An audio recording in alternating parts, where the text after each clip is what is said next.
Hey everyone, I'm back with a new Silent Gear and Apotheosis video for you. Today we're going to have a look at the best armor we can possibly make with those two mods. And I'm actually not just going to show you how to increase your defenses, but also how to use those two mods to increase your offensive capabilities with your armor. So let's get right into it. First off, we have to talk about which equipment pieces do we need, right? So first off, we have the helmet, the chest plate, leggings, boots, and a shield. Potentially we could also do the elytra, but I think there's a lot of better alternatives in the mod pack to flying, so yeah, we're going to skip that one.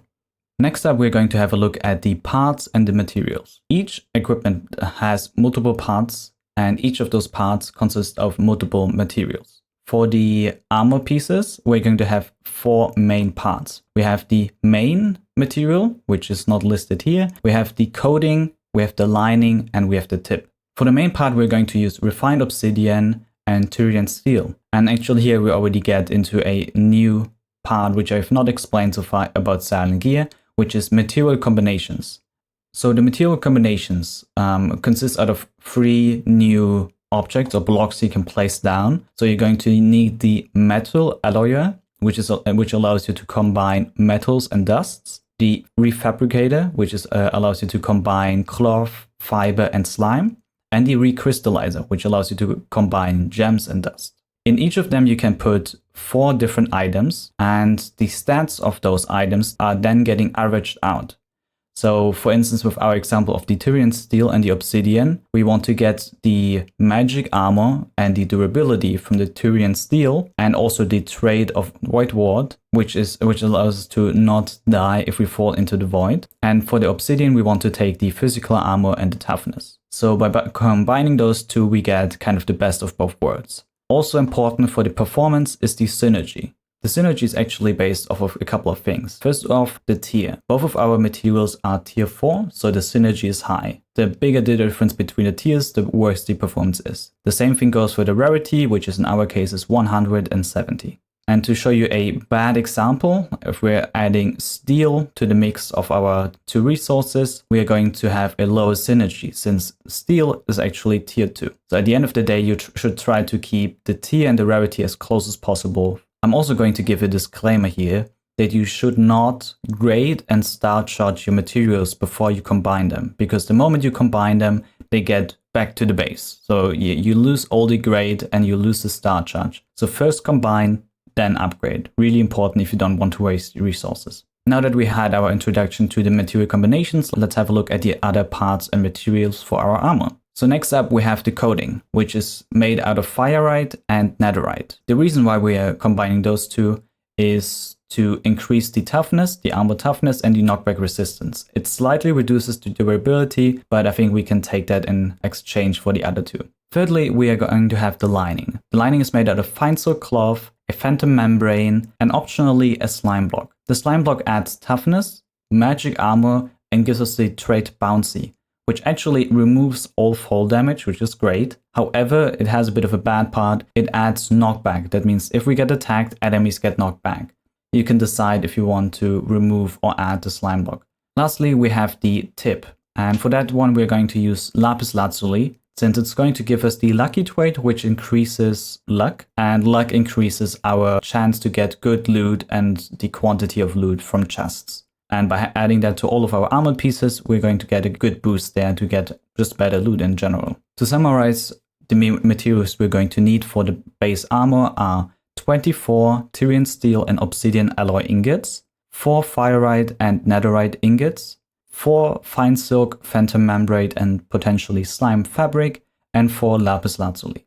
For the shield, we actually have a couple more parts. So we have the main part, the coating, the tool rod, the tip, the binding, and the grip. The material for the main part is going to be Tyrian steel. Reason for that is we have higher durability, and since shields don't have armor or toughness, we can just skip the refined obsidian. Same thing kind of happens for the coating. We're going to use fireite, which gives us a higher durability, and we don't need armor and toughness. For the tool rod, we actually don't care about the stats. We only care about the traits. So we're going to combine Tyrian steel, which is going to give us sturdy 4, and we're going to combine it with steel, which gives us malleable 5. Next up, we have the tip. There we're going to use, again, lapis lazuli, giving us the lucky trait. After that, we have the binding. Here we have a couple of different choices. I prefer the way of combining 4 different strings. So we have the flax string, we have the sinew, we have the fluffy string, and the basic string, which is going to give us the highest armor durability percentage increase. And lastly, we have the grip. Here I would just use wool, and it's going to add some repair efficiency.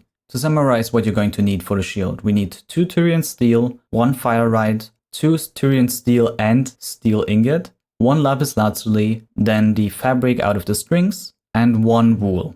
The next part is about upgrading our materials. First off, here it's important, there are a couple of materials which you don't need to upgrade. Those are lapis lazuli, Tyrian steel and steel ingot, and wool. 2 of them don't need an upgrade because they're based on the traits. The lapis lazuli and the Tyrian steel, we only care about their traits and they don't get improved by grading or the starlight charger. And the wool doesn't improve actually, since repair efficiency doesn't improve through those 2 things. As a side note, I won't go into detail about the grading and the starlight charger in this video. We went quite in depth in the previous ones, so I would just ask you to check back there and then come back to this video. In short, what you need to do is to use the material grader to upgrade your materials to the max grade, and then use the starlight charger to apply the starlight charged enchantment level 3. When you're done with that, we have all the upgrading done. Okay, and now we're getting to the point we're almost ready to assemble the armor. Here you have a quick overview of the materials you're going to need for all your pieces. And this is our fully assembled armor. I'm also wanting to quickly compare this one to the Allthemodium armor. The pros from our armor is we have more armor, more toughness, we have more luck, and we have actually the special trait Void Ward, which is not existent on the Allthemodium armor. However, we actually have some contra points, so I want to be transparent. You're missing some damage immunities. So with the Allthemodium armor, you get immunity from lava damage. So if you want to create the same thing or have the same thing on Silent Gear, you need to get some different items to mitigate the lava damage. And the second thing is the durability. The Allthemodium armor is indestructible, so it can't take damage. Our armor can take damage, but it takes a lot of time to get it even to reduce by a couple of points of damage. You really need to swim in lava till it even gets close to any kind of damage. Okay, now we're done with the Silent Gear part. So now you have your equipment and we're ready for the enchantments. This one has a lot of them, so be ready. So first off, the helmet, we are going to use Soulbound, Mending, Protection, and Insight. Those are the most important ones. Then we have a couple of secondary ones. In this case, this would be Icy Thorns, Aqua Affinity, Air Affinity, and Respiration. Icy Thorns is really helpful. It slows down enemies which attack you, and they literally are kind of paralyzed. They can't move at all, and that I think for like 40 or 45 seconds. For the chestplate, we're going to use Soulbound, Mending, Protection, and Vitality as our main enchantments. And additionally, we can add Thorns and Reach. The reason why we don't use Icy Thorns here is that it's not going to stack anyway, and we can just add some additional damage on the chestplate. The main enchantments for the legs are actually just going to be Soulbound, Mending, and Protection. The optional ones are here Thorns and Swift Sneak. And next up, we're going to have the boots with the main enchantments Soulbound, Mending, Protection, and Feather Falling, depending on if you took the bouncy from the slime block or not. The optional ones are Thorns, Stable Footing, which give you the same mining speed in the air as if you would be on the ground, Depth Strider, which gives you movement speed in the water, and Soul Speed, which gives you more speed while walking on soul sand. And for the shield, we're going to go with Soulbound, Mending, Bulwark, and Reflective Defense for our main enchantments. The optional ones are here Phalanx, which is going to increase your movement speed while you're blocking, which makes you actually faster than sprinting. And Shield Bash, which adds the option to attack with the shield. Next up, I'm going to talk about enchantments I would definitely avoid. First off, we have Fire React. It burns all enemies which attack us, which may sound good on paper, but we want to avoid damage over time. Since every tick where the mob gets hit by the fire, it blocks us from doing damage with our weapon. Next up is Chill Aura. I think this one is bugged, at least I couldn't find a use for it, so I would just leave it out, and I think it would normally also do damage over time. We have Rebounding, which is sending back or pushing back enemies which attack you. Next up, we have Spectral Bite, which again does damage to the people attacking you. I think it's really annoying, like sound-wise and visually, it's like a lot of noise. The damage is not that great. And for some enemies, like for instance Enderman, they start teleporting around, so in general I would also recommend you to just skip that one. A couple of enchantments which would be more situational would be Mana Regen, Mana Boost, and then the Ad Astra enchantments. I think for those you just have to decide for yourself if you currently need them. They are not really needed for basic gameplay or your Silent Gear Apotheosis experience. Also, I want to quickly talk about the Coral Tombstone enchantments. I've heard from some servers that it can cause 2 issues, those enchantments in general from the nut pack. So for those, I would maybe check first in your forum, or if you play solo, you can just ignore this. Then one I would recommend here is Blessing, since it gives you random potion effects or random effects, which can be quite useful in general. The last enchantment I want to talk about is Berserkers Fury. It's kind of a double-edged sword, since it's going to give you potion effects, which are going to be resistance, strength, and speed, but at the same time you're going to take flat damage. So even your protection is not going to defend you in this case. And the flat damage is quite high. So for each level of Berserkers Fury, you're going to take 3 hearts of damage. And the maximum you can get is actually Berserkers Fury 9. So at the end you get 27 hearts of damage if you get hit. There is, however, the benefit you also get Strength 9. One good thing is that you only get this flat damage at the beginning of the effect. That means you get hit, it activates the potion effects, you get the flat damage, but then you're protected for about 1 minute. And another thing you have to be careful of, it can't be disenchanted. It means if you ever put it on a chest plate, you cannot get rid of it. I tried it with the different disenchantment or extractors in the game, and you cannot take the enchantment off. So if you do it, you have to stick with it and you have to find a solution. But I'm going to show you later a scenario or what kind of stats and enchantments you should have to use this Berserkers Fury build efficiently. Now we're getting to the Apotheosis part. So first off, Reforging. For each of the armor pieces, we mostly want the same kind of enchantments. Mainly Armor, Armor Toughness, Max Health, and Luck. The highest value for luck I have seen for all of the pieces is 7. The highest max health is 14.5. And the highest armor toughness is 6.75. For the armor, it's fluctuating for each armor piece. I've seen values between 8 and 13. Here I would just try to get as high as possible of a value. Additional reforges you could look for are instant health, which just heals you directly when you take damage. Resistance, which you can get through either this armor, but also through different charms in the game. So this one is more optional. And then you have damage reductions, which are also nice to have. You have physical, fire, and also explosive reduction. So those can be nice to have too, but I would first look for the other ones. For the shield, we mostly have the same stats. We're only missing the luck stat. So we're looking for max health, armor, and armor toughness. Max health and armor toughness are the same as in the armor pieces. For armor, it's roughly a value of 12 I was able to see, so maybe try to aim for something similar. The shield also has a couple of different reforges, which can give you additional effects.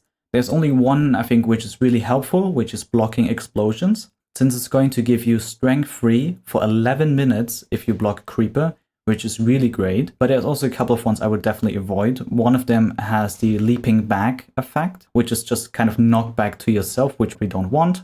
And then there are other ones which do damage over time, which we talked about, which is like Wither, Poison, and Bleeding. All of those 3 we don't really want, since it's just going to damage the enemy with lower damage than what we can do. Okay, now this was all to the reforging, so now we should have a good amount of max health, luck, armor, toughness, and maybe some additional effects like instant health and blocking explosions.